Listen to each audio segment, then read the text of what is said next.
Bonjour et bienvenue à cette nouvelle capsule en primeur avec Justin et Amélia. Cette semaine, nous avons visionné pour vous le film Star Trek Vers les ténèbres en 3D. Voici ce que nous avons pensé du film. Le film Star Trek, qui est réalisé par J.J. Abrams, est vraiment impressionnant selon moi. Tout d'abord, les effets spéciaux sont à couper le souffle.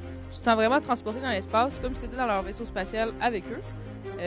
Les acteurs étaient vraiment bons dans leurs rôles respectifs. Zachary Quinto était vraiment excellent dans Spock et Chris Pine était vraiment excellent dans le rôle du Capitaine Kirk.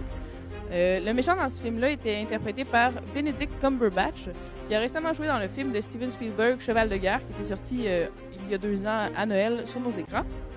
Personnellement, moi, j'ai adoré le film. Je crois pas qu'il est nécessaire d'avoir vu le premier volet de Star Trek pour comprendre la suite des choses.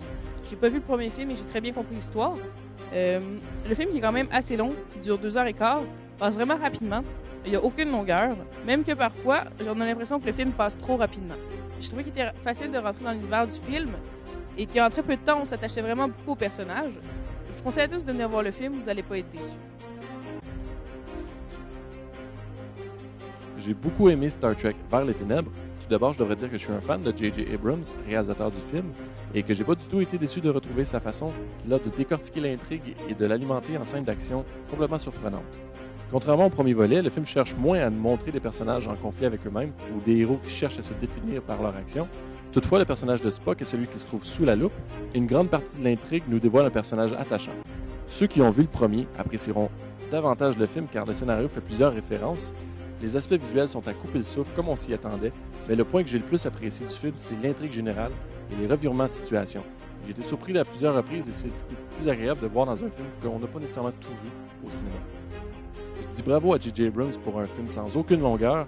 C'est une vraie montagne russe du début à la fin. Merci beaucoup.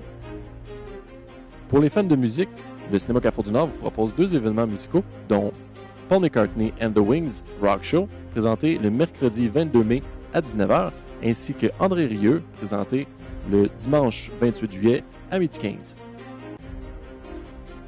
Merci beaucoup d'avoir été des nôtres cette semaine. La semaine prochaine, nous allons voir 3 films pour vous.